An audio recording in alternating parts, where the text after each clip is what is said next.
Good morning my dear students.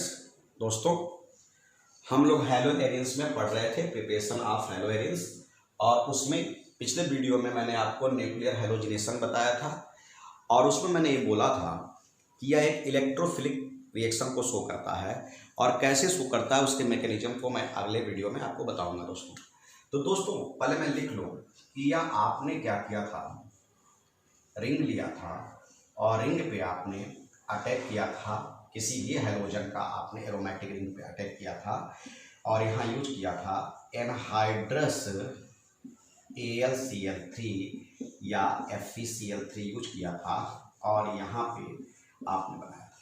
अगर bromine है तो FeBr3 यूज करेंगे। यह सारा का सारा रिएक्शन दोस्तों रूम टेम्परेचर पे आपने किया था, डार्क प्लेस में किया था।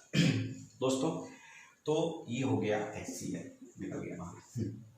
तो दोस्तों ये जो चीज़ें हैं इसको हमने बताया था कि यह इलेक्ट्रोफिलिक रिएक्शन को यह रिप्रेजेंट करते हैं दोस्तों। तो इलेक्ट्रोफिलिक रिएक्शन मतलब सब्स्टिट्यूशन रिएक्शन, कंफ्यूजन में मत रहिएगा, सब्स्टिट्यूशन रिएक्शन को यह रिप्रेजेंट करते हैं। और यह लिविस एसिड होते हैं, यह लिविस एसिड होते हैं। इवन आप कहिए हैलोजन कैरियर भी इनको कहते हैं, हैलोजन कैरियर भी कहा जाता है इनको, हैलोजन कैरियर भी कहा जाता है। तो दोस्तों अब इनके मैकेनिज्म की बात करते हैं, कैसे यह रिएक्शन को प्रोसीड करते हैं, क्या इनका मैटर होता है, कैसे चलते हैं या आगे इसको देखा जाए। तो मैं आपको पुराने लेक्चर में से कॉपी किया हूँ ताकि ये समझ में आ जाए कि मैं इसी के बारे में बात कर रहा हूँ। तो दोस्तों अब बात करते हैं इनके मैकेनिज्म के स्टेप की बात करते हैं। इस हेडिंग को मिटा दे रहा हूँ, इसी हेडिंग की बात हो रही है मैकेनिज्म, इसमें जगह मेरे पास होना चाहिए। चलिए दोस्तों जब मैकेनिज्म की बात करते हैं इनके, तो पहला काम मैकेनिज्म को पहले मैं आपको समझाने के पहले कुछ चीज़ें बना दूँ। आपने जो लिविस एसिड इसमें यूज किया है, लिविस एसिड आपने जो यूज किया है दोस्तों वह है FeCl3, सपोज किया कि आपने इसको यूज किया है। तो दोस्तों यह जब हैलोजन कैरियर का क्या इसका काम है ये मैं बताने जा रहा हूँ। जब यह लिविस एसिड किसी भी हैलोजन Cl2, इसको R करके लिख रहा हूँ बॉन्ड के फॉर्म में, और जब यह इनके साथ रिएक्शन करता है, यह Lewis acid anhydrous Lewis acid जो है, जब यह रिएक्शन करता है दोस्तों तो यह क्या करता है, इसमें से क्लोरीन को, एक क्लोरीन को लेता है और एक लेने से निगेटिव वाले क्लोरीन को ले लेता है, ले करके निगेटिव आयन में कन्वर्ट हो जाता है, तो एक क्लोरीन बचता है जो कि पॉजिटिव होता है। मतलब जो यह लिविस एसिड यूज होता है वह किस लिए यूज होता है दोस्तों, यह होता है बेसिकली यूज होता है फॉर्मेशन ऑफ हैलोनियम आयन, हैलोनियम आयन को बनाने के लिए यूज होता है। तो अब इसका काम क्या हो गया, इसने क्या बना लिया दोस्तों, क्लोरोनियम आयन को इसने बना दिया, क्लोरोनियम आयन को बना दिया। अब आते हैं, ये तो ये काम हो गया। अब आते हैं इस रिंग की बात करते हैं दोस्तों। बेंजीन रिंग जो आपने लिया था या एरोमेटिक रिंग लिया था, ऐसे आपने बात किया, हर जगह CH होता है, मैं यहाँ H को केवल दिखा रहा हूँ। ये C है, फिर H जुड़ा रहता है, C है, H जुड़ा रहता है, CH। तो मैं पूरे को ओपन करने को कर देता हूँ, कुछ लोगों को समस्याएं आ ही जाती हैं। देखिए C यहाँ पे है तो H है, ये C है तो यह H है, C है तो यह H है, C है तो यह H है, C है तो यह H है, C है तो यह H है, इसी को R करके यहाँ मैं लिख रहा हूँ। ये बातें समझ में आ गई होंगी। अब इसको ज़्यादा समझाने पे ना गड़बड़ भी होने लगता है, कन्फ्यूजन भी क्रिएट होने लगती है, इसलिए मैं इसको एक सेकंड में मिटा दूँ इसको। बस ये जानिए कि हर जगह H होता है। अब हो गया, तो यहाँ पे आपने क्या किया दोस्तों, यहाँ के H को मैं ऐसे शो कर रहा हूँ, H के ये C के साथ ये जुड़ा हुआ है, शो कर रहा हूँ, और इस पे आपने अटैक कराना है, क्लोरोनियम आयन का अटैक कराना है, क्योंकि आप बोले हैं कि यह इलेक्ट्रोफिलिक है, इलेक्ट्रोफिलिक पॉजिटिव होता है तो क्लोरोनियम आयन का अटैक करा देंगे। तो क्लोरोनियम आयन का जब अटैक कराएंगे, ध्यान से देखिएगा दोस्तों, अगर मैं इस बांड को तोड़ूं, इस बांड को तोड़ूं, इस H को मैं यहाँ के बजाय मैं ऐसे दिखा दूं तो ज़्यादा अच्छा है, क्योंकि अटैक उधर से होना था इसलिए मैं इधर दिखा रहा था, लेकिन जगह बना रहा हूँ। अगर इस बांड को दोस्तों मैं ऐसे तोड़ रहा हूँ ऐसे, तो जिधर एरो जाएगा वह निगेटिव होगा और यह पूंछ वाला सिरा पॉजिटिव हो जाएगा दोस्तों। जिधर एरो जाएगा वह निगेटिव होगा, मतलब यहाँ पे यह पोजीशन क्या हो जाएगा, निगेटिव हो जाएगा और यह पूंछ वाला सिरा पॉजिटिव होगा। इस निगेटिव पे, इस पोजीशन पे यह क्लोरोनियम अटैक करेगा और अटैक करके आपका बना देगा, यहाँ H था, इस निगेटिव पे यह पॉजिटिव अटैक हुआ और बना दिया क्लोरोनियम। और चूंकि इधर से इधर गया, यह निगेटिव हुआ था, जहां पॉजिटिव अटैक किया तो यह सिरा आपका क्या हो गया, पॉजिटिव हो गया, यह कॉर्नर, और जो बचा वो ऐसा। यह बातें आपको समझ में आ गई दोस्तों। अब इसका रिजोनेंस बनाते हैं, इसको बोलते हैं रिजोनेंस स्टेबिलाइजेशन, जिससे इसकी स्टेबिलिटी को समझाया जा सके दोस्तों।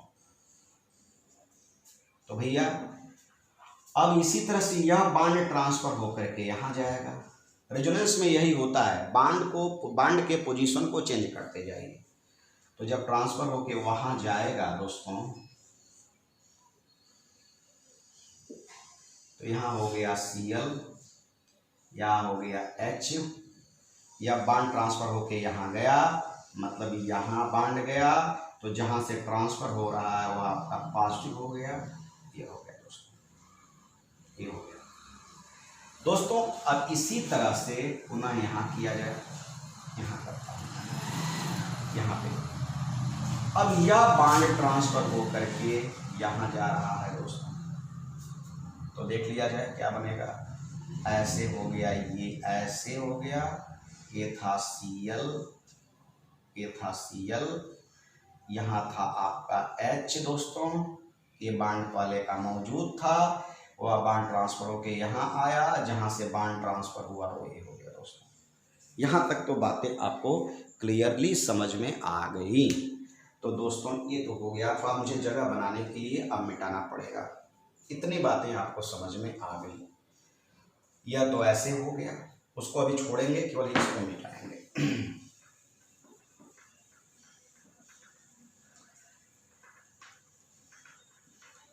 ये आपको रेजोनेंस स्टेबिलाइजेशन भी हमने समझाने का भरसक प्रयास किया।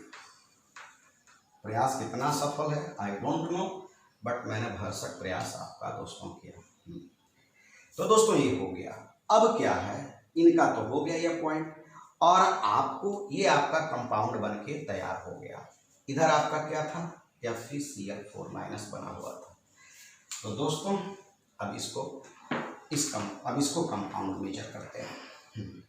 यहाँ ले लेते हैं, पर ले लेते हैं फिर मिटा देंगे इसको। अब आपका ये लास्ट में एक कंपाउंड बन के आया ClH, ये ऐसे आया और यहाँ पॉजिटिव हो गया दोस्तों। अब मैं इसको मिटा दिया दोस्तों। अब क्लोरोनियम का तो अटैक हो गया था, अब बचा आपका ये वाला पोर्शन। इसका अटैक है ही नहीं। रूल होता है मैकेनिज्म का कि जिनका रिएक्शन नहीं होता है उनको जैसे लिए हो वैसे वापस कर दो। तो आप देख लो, रिएक्शन तो किसका है, रिएक्शन बेसिकली यह किसका होता है, बेंजीन पे क्लोरीन का रिएक्शन होता है। इनका कोई लेना देना थोड़े है, ये तो एज ए कैटलिस्ट होते हैं, ये तो एज ए कैटलिस्ट होते हैं। रिएक्शन तो हमारा इनका और इनका है। तो हम बेंजीन को लिए ही थे और इनसे हमने क्लोरोनियम आयन ले लिया था। लेकिन दोस्तों क्लोरोनियम आयन बनाया था इससे, FeCl3 से, जबकि यहाँ मैं कह रहा हूँ कि FeCl3 का कोई यूज नहीं करना है, लेकिन हमने FeCl3 का यूज करके क्लोरोनियम आयन लिया था। तो भाई जब FeCl3 का यूज किया था तो उस FeCl3 को वापस भी तो कर दो, क्योंकि आप कहे हो कि यहाँ पे क्या कह रहे हो, यहाँ कह रहे हो कि FeCl3 का कोई यूज ही नहीं है, तो यूज क्यों कर रहे हो भाई। तो अगर आपने यूज जिस हाथ से लिया उसी हाथ से अगर उसको वापस कर दोगे, इसका मतलब हो गया कि उसका यूज नहीं हुआ, यही ना मतलब हुआ। तो आपको यह साबित करना है कि FeCl3 का यूज करना नहीं है। तो FeCl3 का यूज नहीं करना है। मतलब हो गया कि जिस हाथ से आपने FeCl3 का यूज किया उसी हाथ से उसको वापस कर दो। मतलब इनका कह दो कि इनको जैसे लिया उसी तरह से निकाल दो, मतलब उनका यूज नहीं हुआ, ये कहने का मतलब हुआ। तो दोस्तों अब क्या है, तो चूंकि तो आपने FeCl3 यहाँ यूज कर लिया था जिसका प्रोडक्ट बनाया, तो कैसे बाहर निकलेगा दोस्तों, यहाँ का H इस Cl से H कैसे बाहर निकलेगा, निकालते हैं। अब ये बना ऐसे बांड, और ध्यान से देखना, थोड़ा और नीचे बना रहा हूँ इसको और नीचे लिखूंगा ताकि आपको वीडियो एकदम क्लियर आ जाए, समझ में आ जाए। ऐसे था पॉजिटिव Cl और यह H है दोस्तों। तो जैसे यह बांड टूटेगा यहाँ पे आएगा तो यहाँ हो जाएगा नेगेटिव और यह H प्लस हो जाएगा। जिधर एरो होता है वो नेगेटिव होता है। यह H प्लस इनके Cl के साथ मिल करके HCl बना देगा। तो यहाँ क्या बचेगा, FeCl3। भाई साहब आपने FeCl3 यूज किया था यहाँ पे, उसको आपने यहाँ पे बाहर निकाल दिया, देख लीजिए, मतलब कोई यूज नहीं हुआ। इसका मतलब हुआ कि आपने यूज ही नहीं किया, सीधे सीधे आप झूठ बोल रहे हो। लेकिन क्या करोगे भाई, यही तरीका है इसका मैकेनिज्म का।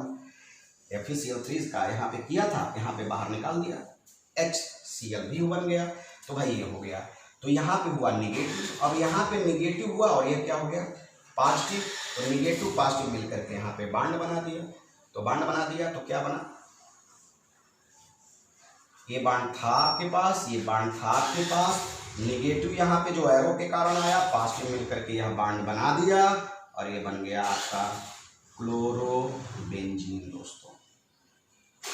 और छोटा कर रहे हैं, क्लोरोबेंजीन बन करके तैयार हो गया। तो दोस्तों यह मैं आपको इलेक्ट्रोफिलिक रिएक्शन इनका दिखा रहा था कि कैसे यह इलेक्ट्रोफिलिक फॉर्मेशन इनका बनता है। चलो भाई, यह तो इलेक्ट्रोफिलिक फॉर्मेशन की बात हो, थोड़ा जल्दी से साइड चेन वाले की बात कर लेते हैं क्योंकि 2-4 मिनट में ही वो समाप्त हो जाएगा। तो न्यूक्लियर हैलोजिनेशन हम लोगों ने प्रॉपर पढ़ लिया दोस्तों। न्यूक्लियर हैलोजिनेशन में इलेक्ट्रोफिलिक की बातें हम लोगों ने प्रॉपर कर लिया। अब आते हैं न्यूक्लियर हैलोजिनेशन के बाद जो सेकेंड हेडिंग हम लोगों को पढ़ना था, वह पढ़ना था दोस्तों साइड चेन हैलोजिनेशन। दोस्तों साइड चेन हैलोजिनेशन की बात करना था। मतलब दोस्तों पते चल रहे हैं, अब अगर कोई भी रिंग है एरोमेटिक, वह साइड चेन से घिरा हुआ है, तो बस यहाँ से हाइड्रोजन निकालो और हैलोजिनेशन करा दिया। चलो भैया हमने क्लोरीनेशन कराना उचित समझा, ये हम बार बार बता चुके हैं। ये हो जाएगा CH2Cl HCl बाहर हो जाएगा। दोस्तों यह जो होता है यह रूम टेम्परेचर पे नहीं होता है दोस्तों, इसके लिए आपको टेम्परेचर की जरूरत पड़ती है। लगभग 380 केल्विन 83 केल्विन टेम्परेचर चाहिए और यह सनलाइट के प्रेजेंस में होता है, सनलाइट के प्रेजेंस में होता है। चलो भैया एक और कर देते हैं, हम लोग HCl बाहर कर रहे हैं और क्या हो गया, यह तो बेंजाइल है, बेंजाइल क्लोराइड है, ये आपका क्या हो गया बेंजल क्लोराइड। एक और कर देते हैं दोस्तों, Cl2 लिया, HCl बाहर कर दिया, CCl3। चलो भैया नाम बोल दें फिर से, टॉलुइन या मिथाइल बेंजीन, फिर इसका नाम बोलें बेंजाइल क्लोराइड, इसका नाम बोलें बेंजल क्लोराइड बेंजल, इसका नाम बोलें बेंजो क्लोराइड या बेंजो ट्राई क्लोराइड। तो दोस्तों ये तो साइड चेन है, पीछे बता चुका हूँ। लेकिन अगर दोस्तों इस साइड चेन में एक केस दे दिया जाए, नोट करके आप लिखेंगे जैसे कि ये तो साइड चेन हम लोग पढ़ रहे हैं दोस्तों, लेकिन इसमें मैं एक नोट बना दूँ, साइड चेन का नोट कर दूँ। यह नोट है, नोट वाला एक पोर्शन देखिएगा दोस्तों। अगर मैं यहाँ पे एरोमेटिक रिंग के साथ जुड़ने वाले एल्काइल में चेन बना दे, लंबी सी लंबी चेन बना दे, जैसे कि CH2 CH2 CH2, लंबी सी लंबी चेन बना दे दोस्तों। मतलब जरूरी थोड़े है कि एक ही एल्काइल यहाँ जुड़ा हो, पूरी चेन जुड़ सकती है इस रिंग के साथ। तब अगर दोस्तों आप हैलोजिनेशन कराते हैं तो क्या प्राप्त होगा, तो दोस्तों तब जब हैलोजिनेशन आप कराएंगे तो यह हैलोजिनेशन उसी तरह से सनलाइट के प्रेजेंस में होना है। चलिए भाई, एक्चुअली ये लिखते नहीं है, कोई बात नहीं। तब जब हैलोजिनेशन कराएंगे दोस्तों तो यह हैलोजन उस कार्बन के साथ जुड़ेगा जो रिंग से डायरेक्टली अटैच्ड है। मतलब यह हैलोजन इनके साथ नहीं जुड़ेगा, इनके साथ नहीं जुड़ेगा, यह हैलोजन उस कार्बन के साथ जुड़ेगा जो रिंग से डायरेक्टली अटैच्ड है। अगर आप, क्वेश्चन समझिएगा, अगर आप एरोमेटिक रिंग लिए हैं और उसको एक चेन के द्वारा, लंबी चेन के द्वारा, एल्काइल के चेन के द्वारा जोड़े हैं, तो हैलोजन का अटैक जब होगा, हैलोजन का रिएक्शन होगा, तो हैलोजन उस कार्बन के साथ जुड़ेगा जो रिंग से डायरेक्टली अटैच्ड है। तो दोस्तों ये क्या बनेगा, CH, CH2 CH3 हो गया और इनके साथ हैलोजन जुड़ गया तो ब्रैकेट लगा के Cl कर दिया आपने, हैलोजन को जोड़ दिया तो एक HCl बाहर चला गया। अब पुनः अगर आप इसको और अच्छे से एक बार और समझना चाहते हो तो फिर लगाओ सनलाइट। सनलाइट मतलब रवि प्रकाश, सनलाइट लगा दिया आपने तो हो गया आपने ऐसे, ये हो गया ऐसे, फिर हैलोजन यहीं जुड़ेगा उसी कार्बन के साथ, H बाहर चला जाएगा तो आएगा C, हैलोजन पहले से एक था, एक यहाँ से आ गया Cl2 CH2 CH3 दोस्तों, ये हो गया कंपाउंड। और यहाँ पे आपने क्या लिखा, HCl डाल दिया। अब आप कहोगे सर इसका नाम बता दीजिए, चलो भी नाम बता देते हैं। ग्रुप यहाँ पे अटैच्ड है दोस्तों, क्लोरीन 1 2 3, 1 क्लोरो, इस पूरे को फिनाइल कहते हैं दोस्तों, याद रखना। इस तरह से जब होता है तो इसका नाम होता है दोस्तों फिनाइल। तो 1 क्लोरो 1 फिनाइल, 1 पे ही यह पूरा फिनाइल जुड़ा है। जब पूरा जो है इसको आप C6H5 भी करते हो, C6H5 भी करते हो दोस्तों, C6H5 या फिनाइल, हाँ C6H5 कर दें अच्छे से साफ सुथरा। 1 क्लोरो 1 फिनाइल, कितने कार्बन है, 1 2 3, प्रोप सिंगल बॉन्ड है N, 1 क्लोरो 1 फिनाइल प्रोपेन, इसका नाम लिखो 1 2 3, 1 2 3, बोलो नाम इसका।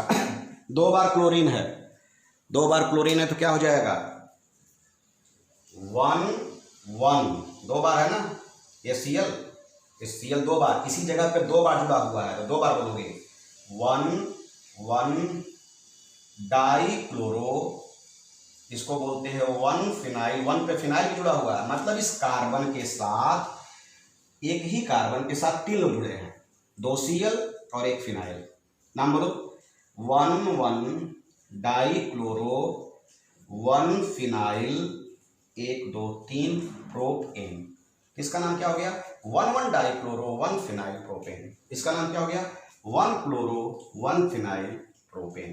तो दोस्तों ये तो साइड चेन के साथ बात कर रहे थे, तो हम लोग पहले न्यूक्लियर पढ़े, साइड चेन पढ़े, अब प्रिपरेशन में अगला पढ़ेंगे थ्रो डाइजोनियम साल्ट। दोस्तों अच्छे से पढ़ना। थैंक यू, आज के लिए इतना ही, बेस्ट ऑफ लक।